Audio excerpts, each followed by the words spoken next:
ಗುರುಬ್ರಹ್ಮ ಗುರುರ್ವಿಷ್ಣು ಗುರುರ್ದೇವೋ ಮಹೇಶ್ವರಃ ಗುರುರೇವ ಪರಂ ಬ್ರಹ್ಮ ತಸ್ಮೈ ಶ್ರೀ ಗುರವೇ ನಮಃ. 2ನೇ ಅಧ್ಯಾಯ ಧೀರಪುತ್ರನಿಗೆ ಭಾರತದ ಸ್ವಾಗತ, ಮುಂದುವರಿದ ಭಾಗ. 1897 ಜನವರಿ 26 ಅಂದು ಸ್ವಾಮೀಜಿ ಜಾಫ್ನಾದಿಂದ ಹೊರಟು 50 ಮೈಲಿಗಳ ಸಮುದ್ರ ಪ್ರಯಾಣ ಮಾಡಿ ತಮ್ಮ ಪ್ರಾಣಪ್ರಿಯ ತಾಯ್ನಾಡಾದ ಪವಿತ್ರ ಭಾರತದ ಪಾಂಬನ್ನಿಗೆ ಬಂದು ಸೇರಿದರು. ರಾಮನಾಡಿನ ಮಹಾರಾಜ ಭಾಸ್ಕರ ಸೇತುಪತಿಯು ಅವರನ್ನು ರಾಮೇಶ್ವರಕ್ಕೆ ಆಹ್ವಾನಿಸಿದ್ದ. ಅಂತೆಯೇ ಸ್ವಾಮೀಜಿ ರಾಮೇಶ್ವರದತ್ತ ಹೊರಟು ನಿಂತರು. ಅಷ್ಟರಲ್ಲಿ ಅವರನ್ನು ಎದುರುಗೊಳ್ಳಲು ಸ್ವತಃ ಮಹಾರಾಜನೇ ಅಲ್ಲಿಗೆ ಬರಲಿದ್ದಾನೆಂಬ ವರ್ತಮಾನ ಬಂದಿತು. ಸ್ವಲ್ಪ ಹೊತ್ತಿನಲ್ಲೇ ರಾಜ ಭಾಸ್ಕರ ಸೇತುಪತಿ ಪರಿವಾರ ಸಮೇತನಾಗಿ ತನ್ನ ರಾಜನೌಕೆಯಲ್ಲಿ ಅಲ್ಲಿಗೆ ಆಗಮಿಸಿದ. ರಾಜನು ಅವನ ಸಂಗಡಿಗರು ಸ್ವಾಮೀಜಿಯವರಿಗೆ ದೀರ್ಘದಂಡ ಪ್ರಣಾಮ ಮಾಡಿದರು. ಸನ್ಯಾಸಿ ಮಹಾರಾಜರ ನಡುವಿನ ಭೇಟಿಯ ದೃಶ್ಯ ಅತ್ಯಂತ ಹೃದಯಸ್ಪರ್ಶಿಯಾಗಿತ್ತು. ಆ ಸಂದರ್ಭದಲ್ಲಿ ಸ್ವಾಮೀಜಿ ರಾಮನಾಡಿನ ಅರಸ ಹಿಂದೆ ತಮಗೆ ನೀಡಿದ ಸಹಾಯವನ್ನು ಕೃತಜ್ಞತೆಯಿಂದ ಸ್ಮರಿಸುತ್ತಾ, ನಾನು ಪಾಶ್ಚಾತ್ಯ ರಾಷ್ಟ್ರಗಳಿಗೆ ಹೋಗಬೇಕೆಂಬ ಆಲೋಚನೆಯನ್ನು ಮೊತ್ತ ಮೊದಲಿಗೆ ನನ್ನಲ್ಲಿ ಉಂಟು ಮಾಡಿದ ಕೆಲವರಲ್ಲಿ ಮಹಾರಾಜರೂ ಒಬ್ಬರು. ಅಲ್ಲದೆ ಅಲ್ಲಿಗೆ ಹೋಗಲು ಪ್ರೋತ್ಸಾಹವನ್ನು ಧನ ಸಹಾಯವನ್ನು ನೀಡಿದವರು ಇವರು. ಆದ್ದರಿಂದ ನಾನು ನನ್ನ ಮಾತೃಭೂಮಿಗೆ ಕಾಲಿಟ್ಟಾಗ ಮೊತ್ತ ಮೊದಲನೆಯದಾಗಿ ಇವರನ್ನು ಭೇಟಿಯಾಗುತ್ತಿರುವುದು ಅತ್ಯಂತ ಸೂಕ್ತವಾಗಿದೆ ಎಂದರು. ದೋಣಿಯು ತೀರವನ್ನು ಮುಟ್ಟುತ್ತಿದ್ದಂತೆ ರಾಮನಾಡಿನ ಜನ ಕಡಲ ಅಬ್ಬರವನ್ನು ಮೀರಿಸುವಂತಹ ಹರ್ಷೋದ್ಗಾರದೊಡನೆ ಸ್ವಾಮೀಜಿಯವರನ್ನು ಬರಮಾಡಿಕೊಂಡರು. ವರ್ಣಮಯವಾಗಿ ಅಲಂಕರಿಸಲಾಗಿದ್ದ ಚಪ್ಪರದಲ್ಲಿ ಸ್ವಾಗತ ಸಮಾರಂಭ. ಅಲ್ಲಿ ಅವರಿಗೆ ರಾಜ್ಯದ ಪರವಾಗಿ ಒಂದು ಅಭಿನಂದನಾ ಪತ್ರವನ್ನು ಸಮರ್ಪಿಸಲಾಯಿತು. ಇದರೊಂದಿಗೆ ಸ್ವತಃ ರಾಜ ಭಾಸ್ಕರ ಸೇತುಪತಿ ಕೆಲವು ಮಾತುಗಳನ್ನಾಡಿ ಅವರನ್ನು ಹೃತ್ಪೂರ್ವಕವಾಗಿ ಕೊಂಡಾಡಿದ. ಬಳಿಕ ಇವುಗಳಿಗೆ ಉತ್ತರ ರೂಪವಾಗಿ ಸ್ವಾಮೀಜಿಯವರು ಒಂದು ಪುಟ್ಟ ಭಾಷಣ ಮಾಡುತ್ತಾ ಹೇಳಿದರು. ಭಾರತದ ಜೀವಾಳವಿರುವುದು ರಾಜಕಾರಣದಲ್ಲಲ್ಲ, ಸೈನ್ಯ ಶಕ್ತಿಯಲ್ಲಲ್ಲ, ವ್ಯಾಪಾರ ವಾಣಿಜ್ಯದಲ್ಲೂ ಅಲ್ಲ, ಅಥವಾ ಯಂತ್ರಕೌಶಲದಲ್ಲೂ ಅಲ್ಲ. ಅದು ಇರುವುದು ಧರ್ಮದಲ್ಲಿ, ಕೇವಲ ಧರ್ಮದಲ್ಲಿ. ಈ ಧರ್ಮವನ್ನು ಭಾರತ ಮಾತ್ರವೇ ಜಗತ್ತಿಗೆ ನೀಡಲು ಸಾಧ್ಯ ಎಂದು ಸ್ವಾಮೀಜಿ ನುಡಿದರು. ಸಭೆ ಮುಕ್ತಾಯಗೊಂಡ ಮೇಲೆ ಸ್ವಾಮೀಜಿ ಹಾಗೂ ಅವರ ಸಂಗಡಿಗರನ್ನು ಸಾರೋಟಿನಲ್ಲಿ ಮಹಾರಾಜನ ಅತಿಥಿಗೃಹಕ್ಕೆ ಕರೆದೊಯ್ಯಲಾಯಿತು. ಸ್ವತಃ ಮಹಾರಾಜ ಹಾಗೂ ಆಸ್ಥಾನಿಕರು ವಾಹನದೊಂದಿಗೆ ನಡೆದು ಬಂದರು. ಇಷ್ಟಾದರೂ ರಾಜನಿಗೆ ತೃಪ್ತಿಯಿಲ್ಲ. ಸಾರೋಟಿನಿಂದ ಕುದುರೆಗಳನ್ನು ಬಿಡಿಸಿ ಸ್ವತಃ ತಾನೇ ಇತರ ಗಣ್ಯ ವ್ಯಕ್ತಿಗಳೊಂದಿಗೆ ಸಾರೋಟನ್ನು ಎಳೆದ. ಬಹುಶಃ ಧರ್ಮದ ಇತಿಹಾಸದಲ್ಲೇ ಇದೊಂದು ಅಭೂತಪೂರ್ವ ಘಟನೆ. ಸ್ವಾಮೀಜಿ ಪಾಂಬನ್ನಿನಲ್ಲಿ 3 ದಿನಗಳ ಕಾಲ ಉಳಿದುಕೊಳ್ಳಲು ನಿರ್ಧರಿಸಿದರು. ಅಲ್ಲಿನ ಜನರಿಗೆ ಇದರಿಂದಾದ ಸಂತಸ ಅಷ್ಟಿಷ್ಟಲ್ಲ. ಮರುದಿನ ಸ್ವಾಮೀಜಿ ರಾಮೇಶ್ವರ ದೇವಾಲಯವನ್ನು ದರ್ಶಿಸಲು ಹೊರಟರು. ಇಲ್ಲಿಗೆ ತಾವು ಹಿಂದೆ ಬಂದಿದ್ದಾಗಿನ ದಿನಗಳನ್ನು ನೆನಪಿಸಿಕೊಂಡು ಅವರು ಬಳಿಯಲ್ಲಿದ್ದವರೊಡನೆ ಹೇಳಿದರು.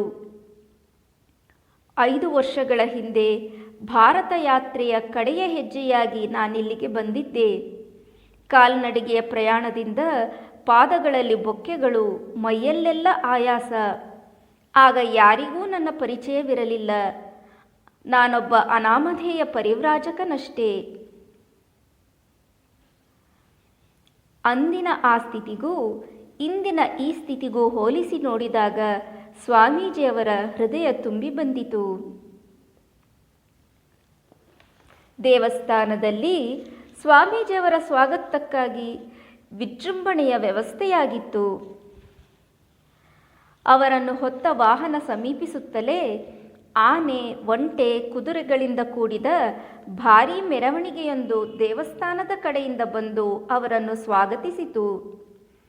ದೇವಸ್ಥಾನದ ಲಾಂಛನಗಳಾದ ಛತ್ರ, ಚಾಮರಗಳು, ಕಹಳೆ, ವಾದ್ಯಗಳೂ ಇದ್ದವು. ಮಹಾತ್ಮನೊಬ್ಬನಿಗೆ ಮಾತ್ರ ದೊರೆಯಬಲ್ಲ ಸ್ವಾಗತ ಅದು. ಬಳಿಕ ಸ್ವಾಮೀಜಿ ದೇವಾಲಯವನ್ನು ಪ್ರವೇಶಿಸಿ ರಾಮೇಶ್ವರನ ದರ್ಶನ ಮಾಡಿದರು. ಅವರಿಗೂ ಅವರ ಸಹವರ್ತಿಗಳಿಗೂ ದೇವಸ್ಥಾನದ ರತ್ನಾಭರಣಗಳನ್ನು ತೋರಿಸಲಾಯಿತು. ಅನಂತರ ಅವರನ್ನು ಬೃಹತ್ತಾದ ಆ ದೇವಸ್ಥಾನದ ಸುತ್ತಲೂ ಕರೆದೊಯ್ದು ಅದರ ವಿವಿಧ ಭಾಗಗಳನ್ನು, ವಾಸ್ತುಶಿಲ್ಪವನ್ನೂ ತೋರಿಸಲಾಯಿತು. ಅದರಲ್ಲೂ ಸುಂದರವಾದ ಕೆತ್ತನೆಗಳುಳ್ಳ 1000 ಕಂಬಗಳು ಆ ದೇವಸ್ಥಾನದ ಒಂದು ವಿಶೇಷ ಆಕರ್ಷಣೆ. ಜಗತ್ತಿನಲ್ಲೇ ಅತಿ ದೊಡ್ಡದಾದ ಪ್ರಾಕಾರ ಅಲ್ಲಿಯದು. ಅಲ್ಲಿ ನೆರೆದಿದ್ದ ಜನರನ್ನುದ್ದೇಶಿಸಿ ಭಾಷಣ ಮಾಡುವಂತೆ ಅವರನ್ನು ಕೇಳಿಕೊಳ್ಳಲಾಯಿತು.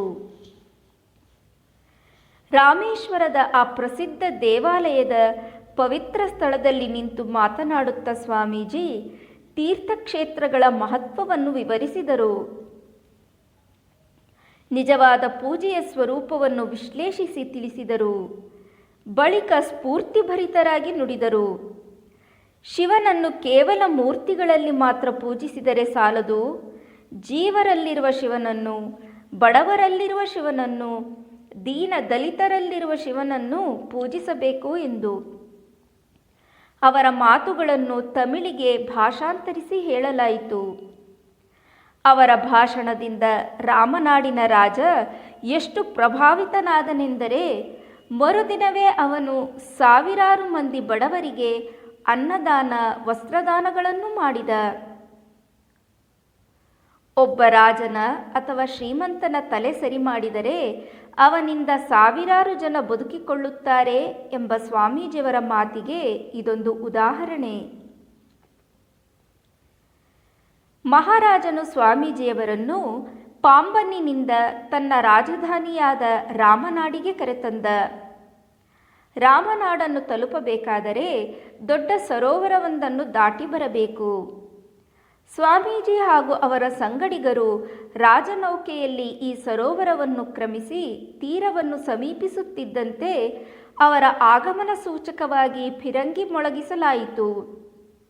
ಬಳಿಕ ದೋಣಿ ದಡ ಸೇರುವಾಗಲೂ ಅವರನ್ನು ಮೆರವಣಿಗೆಯಲ್ಲಿ ನಗರಕ್ಕೆ ಕರೆದೊಯ್ಯುವಾಗಲೂ ಆಕಾಶಬಾಣಗಳನ್ನು ಹಾರಿಸಲಾಯಿತು. ಅಲ್ಲಿ ಎಲ್ಲೆಲ್ಲೂ ಸಂಭ್ರಮ, ಎಲ್ಲೆಲ್ಲೂ ಸಡಗರ, ಎಲ್ಲೆಲ್ಲೂ ಆನಂದ. ಸ್ವಾಮೀಜಿ ರಾಜವಾಹನದಲ್ಲಿ ಕುಳಿತು ಬರುತ್ತಿದ್ದಂತೆ ದಾರಿಯ ಇಕ್ಕೆಲಗಳಲ್ಲಿ ಸಾವಿರಾರು ಜನ ನಿಂತು ಪಂಜುಗಳನ್ನು ಬೆಳಗಿದರು. ಆ ಉತ್ಸಾಹಪೂರ್ಣ ಮೆರವಣಿಗೆಗೆ ಕಳೆ ಕಟ್ಟುವಂತೆ ಒಂದೆಡೆ ಭಾರತೀಯ ಸಂಗೀತ, ಮತ್ತೊಂದೆಡೆ ಪಾಶ್ಚಾತ್ಯ ಸಂಗೀತ ನಡೆಯುತ್ತಿತ್ತು. C the concurring hero comes, ಇದು ಇಂಗ್ಲಿಷ್ ಸಂಗೀತದ ಪಲ್ಲವಿಯಾಗಿತ್ತು. ಸ್ವತಃ ರಾಜನೇ ನಿಂತು ಮೆರವಣಿಗೆಯ ಮೇಲ್ವಿಚಾರಣೆ ನೋಡಿಕೊಂಡ. ಮೆರವಣಿಗೆಯು ನಗರದ ಮೂಲಕ ಅರ್ಧ ದಾರಿಗೆ ಬಂದಾಗ ಮಹಾರಾಜನು ಪಲ್ಲಕ್ಕಿ ಏರುವಂತೆ ಸ್ವಾಮೀಜಿಯವರನ್ನು ಕೇಳಿಕೊಂಡ. ಈಗ ಸ್ವಾಮೀಜಿ ಸರ್ವಾಲಂಕೃತವಾದ ಪಲ್ಲಕ್ಕಿಯನ್ನೇರಿ ಶಂಕರವಿಲ್ಲ ಎಂಬ ಗೃಹಕ್ಕೆ ಬಂದು ತಲುಪಿದರು. ಅಲ್ಲಿ ಅವರಿಗೆ ಸ್ವಲ್ಪ ಹೊತ್ತು ವಿಶ್ರಾಂತಿ ಪಡೆಯಲು ಅವಕಾಶ ಕಲ್ಪಿಸಿಕೊಟ್ಟು ಬಳಿಕ ಅಲ್ಲಿ ಅದಾಗಲೇ ನೆರೆದಿದ್ದ ಜನಸ್ತೋಮವನ್ನು ಉದ್ದೇಶಿಸಿ ಮಾತನಾಡುವಂತೆ ಅವರನ್ನು ವಿನಂತಿಸಿಕೊಳ್ಳಲಾಯಿತು. ಸ್ವಾಮೀಜಿ ವೇದಿಕೆಯನ್ನೇರುತ್ತಿದ್ದಂತೆಯೇ ಜನಸ್ತೋಮದಿಂದ ಜಯಘೋಷ ಮೊಳಗಲಾರಂಭವಾಯಿತು. ಜನರ ಉತ್ಸಾಹ, ಆನಂದಗಳನ್ನು ಬಣ್ಣಿಸುವುದಕ್ಕೇ ಸಾಧ್ಯವಿಲ್ಲ. ಸ್ವಯಂ ರಾಜನೇ ಎದ್ದು ನಿಂತು ಸ್ವಾಮೀಜಿಯವರನ್ನು ಸ್ವಾಗತಿಸುತ್ತಾ ಅವರನ್ನು, ಅವರ ಸಾಧನೆಗಳನ್ನು ಕೊಂಡಾಡಿದ. ರಾಜನ ಸೋದರನಾದ ದಿನಕರ ಸೇತುಪತಿ ರಾಜ್ಯದ ಪರವಾಗಿ ಭಿನ್ನವತ್ತಳೆಯನ್ನು ಓದಿ ಅದನ್ನು ಒಂದು ಅತ್ಯಂತ ಸುಂದರವಾಗಿ ಕೆತ್ತನೆ ಮಾಡಲ್ಪಟ್ಟ ಸುವರ್ಣ ಕರಂಡದಲ್ಲಿಟ್ಟು ಸ್ವಾಮೀಜಿಯವರಿಗೆ ಅರ್ಪಿಸಿದ. ಬಳಿಕ ಸ್ವಾಮೀಜಿ ಎದ್ದು ನಿಂತು ತಮ್ಮ ಭಾಷಣವನ್ನು ಆರಂಭಿಸಿದರು.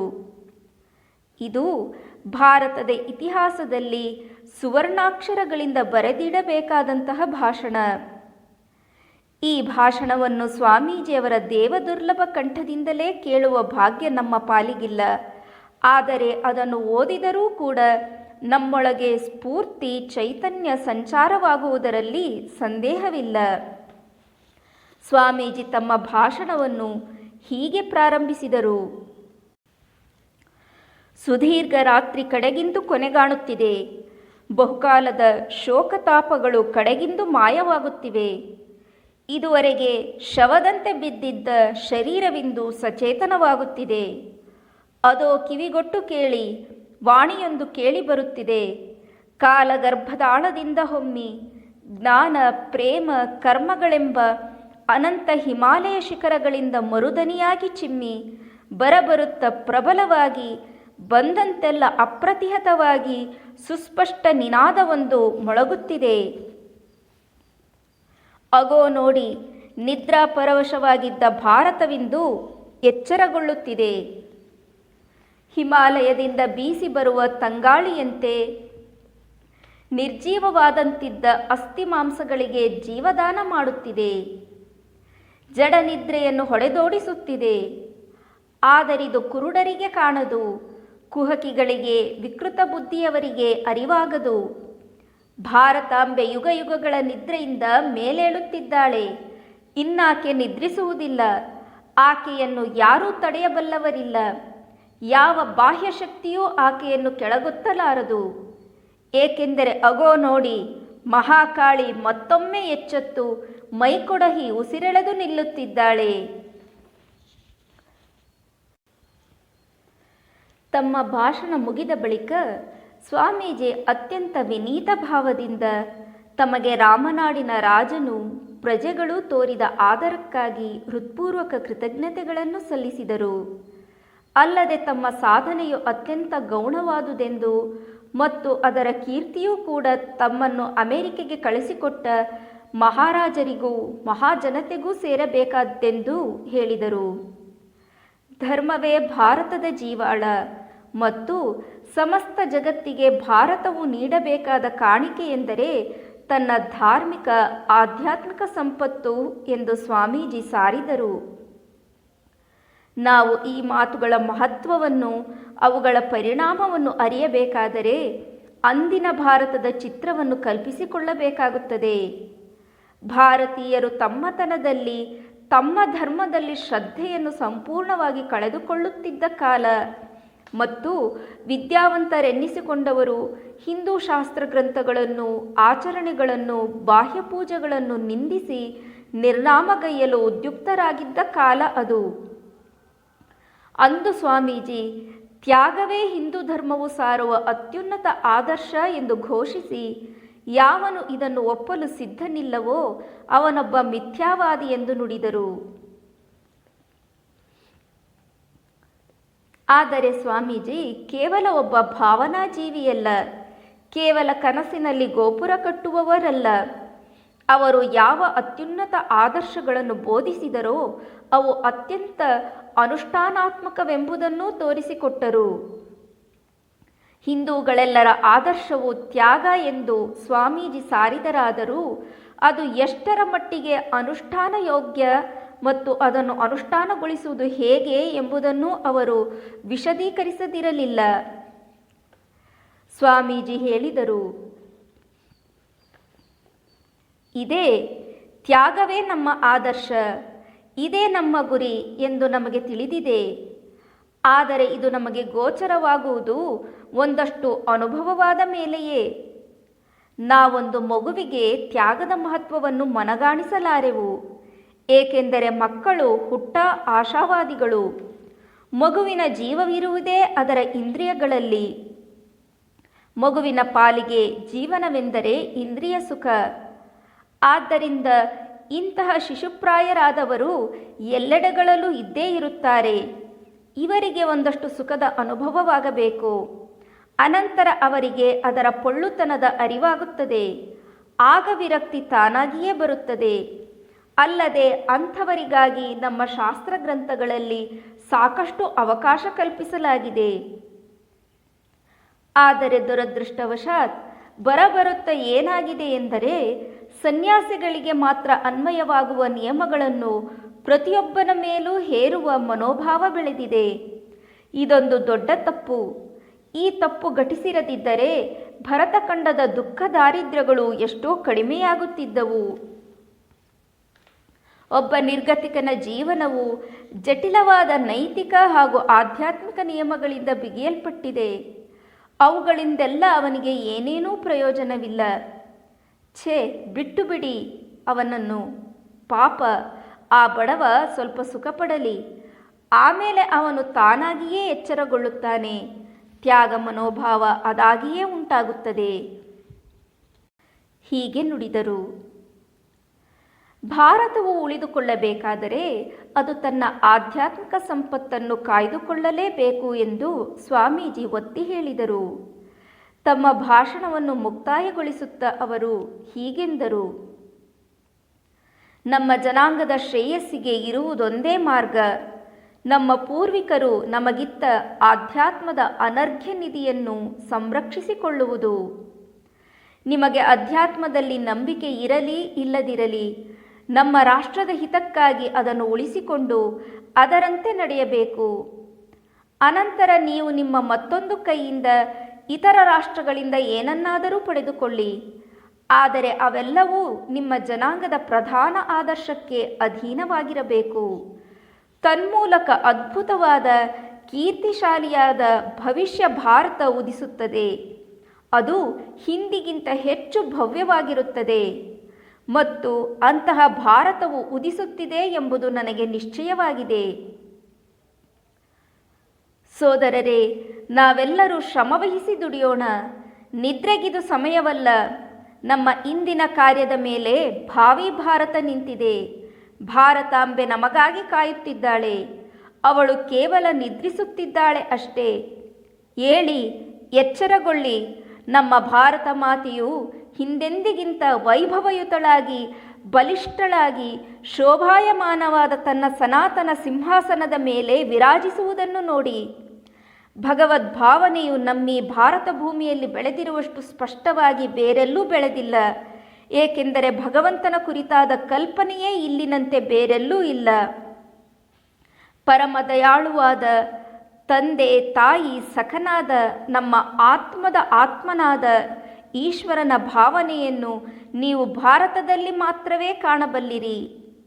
ಯಾರು ಶೈವರ ಶಿವನೋ, ವೈಷ್ಣವರ ವಿಷ್ಣುವೋ, ಮೀಮಾಂಸಕರ ಕರ್ಮವೋ, ಬೌದ್ಧರ ಬುದ್ಧನೋ, ಜೈನರ ಜಿನನೋ, ಕ್ರೈಸ್ತರ ಕ್ರಿಸ್ತನೋ, ಯಹೂದ್ಯರ ಜಿಹೋವನೋ, ಮಹಮ್ಮದೀಯರ ಅಲ್ಲಾನೋ, ವೇದಾಂತಿಗಳ ಪರಬ್ರಹ್ಮನೋ, ಯಾರು ಸರ್ವವ್ಯಾಪಿಯೋ ಮತ್ತು ಯಾರ ಮಹಿಮೆಯನ್ನು ಈ ದೇಶ ಮಾತ್ರವೇ ಸಂಪೂರ್ಣವಾಗಿ ಬಲ್ಲುದೋ ಆ ಭಗವಂತನು ಗುರಿ ಮುಟ್ಟಲು ನಮಗೆ ಶಕ್ತಿ ನೀಡಲಿ, ಸಹಾಯ ನೀಡಲಿ, ನಮ್ಮನ್ನು ಹರಸಲಿ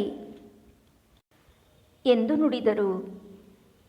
ಸ್ವಾಮೀಜಿಯ ಮಾತುಗಳಿಂದ ಮಹಾರಾಜ ಭಾಸ್ಕರ ಸೇತುಪತಿ ಗಾಢವಾಗಿ ಪ್ರಭಾವಿತನಾಗಿದ್ದ.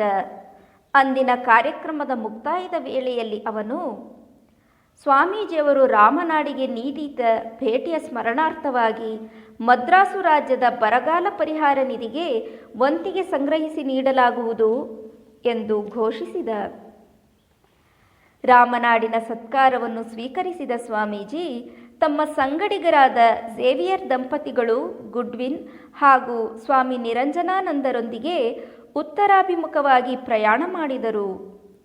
ಅವರು ಜನವರಿ 31ರಂದು ಮಧ್ಯರಾತ್ರಿ ರಾಮನಾಡಿನಿಂದ ಹೊರಟು ಸಾರೋಟಿನಲ್ಲಿ ಪ್ರಯಾಣ ಮಾಡಿ ಮರುದಿನ ಮುಂಜಾನೆ 23 ಮೈಲಿ ದೂರದ ಪರಮಕುಡಿಯನ್ನು ಸೇರಿದರು. ಇಲ್ಲಿಯೂ ಸ್ವಾಮೀಜಿಯವರನ್ನು ಸ್ವಾಗತಿಸಿ ಅಭಿನಂದನೆಯನ್ನರ್ಪಿಸಲು ಸಾವಿರಾರು ಜನ ಉತ್ಸಾಹದಿಂದ ಕಾದಿದ್ದರು. ಅಭಿನಂದನಾ ಪತ್ರಕ್ಕೆ ಉತ್ತರವಾಗಿ ಸ್ವಾಮೀಜಿ ಮಾಡಿದ ಭಾಷಣ ತುಂಬ ಉತ್ಸಾಹಪೂರ್ಣವೂ ಶಕ್ತಿಭರಿತವೂ ಆಗಿತ್ತು. ಪಾಶ್ಚಾತ್ಯರ ಭೋಗವಾದದ ಬಗ್ಗೆ ಹಾಗೂ ಭಾರತದ ಆಧ್ಯಾತ್ಮಿಕತೆಯ ಬಗ್ಗೆ ಅವರು ಉಜ್ವಲವಾಗಿ ಮಾತನಾಡಿದರು. ನಾಗರಿಕತೆಯಲ್ಲಿ ಭೋಗವಾದಕ್ಕೂ ಒಂದು ಸ್ಥಾನವಿದೆ. ಆದರೆ ಪಶ್ಚಿಮ ರಾಷ್ಟ್ರಗಳು ಧರ್ಮವನ್ನು ತಳಹದಿಯನ್ನಾಗಿ ಮಾಡಿಕೊಳ್ಳದೆ ಹೋದರೆ ಅವುಗಳ ಸಮಗ್ರ ನಾಗರಿಕತೆಯು ಕುಸಿದು ಬಿದ್ದು ಪುಡಿಪುಡಿಯಾಗುತ್ತದೆ ಎಂದು ಸ್ವಾಮೀಜಿ ಮುನ್ನುಡಿದರು. ಅವರು ಈ ಮಾತುಗಳನ್ನಾಡಿದ 50 ವರ್ಷಗಳಲ್ಲೇ 2 ಭೀಕರ ಜಾಗತಿಕ ಯುದ್ಧಗಳು ನಡೆದುದನ್ನು, ವಿವಿಧ ಸಾಮಾಜಿಕ ಸಮಸ್ಯೆಗಳಿಂದ ಪಾಶ್ಚಾತ್ಯ ರಾಷ್ಟ್ರಗಳು ತತ್ತರಿಸುತ್ತಿರುವುದನ್ನು, ಆ ದೇಶಗಳು ಮತ್ತೊಮ್ಮೆ ಆಧ್ಯಾತ್ಮಿಕತೆಯತ್ತ ತಿರುಗುತ್ತಿರುವುದನ್ನು ನೋಡಿದಾಗ ಸ್ವಾಮೀಜಿಯವರ ಮಾತಿನ ತಥ್ಯ ಅರಿವಾಗುತ್ತದೆ. ಪರಮಕುಡಿಯ ಸಮಾರಂಭವನ್ನು ಮುಗಿಸಿಕೊಂಡು ಹೊರಟ ಸ್ವಾಮೀಜಿ ಅಲ್ಲಿಗೆ 15 ಮೈಲಿ ದೂರದ ಮಾನಮಧುರೆಗೆ ಬಂದು ತಲುಪಿದರು.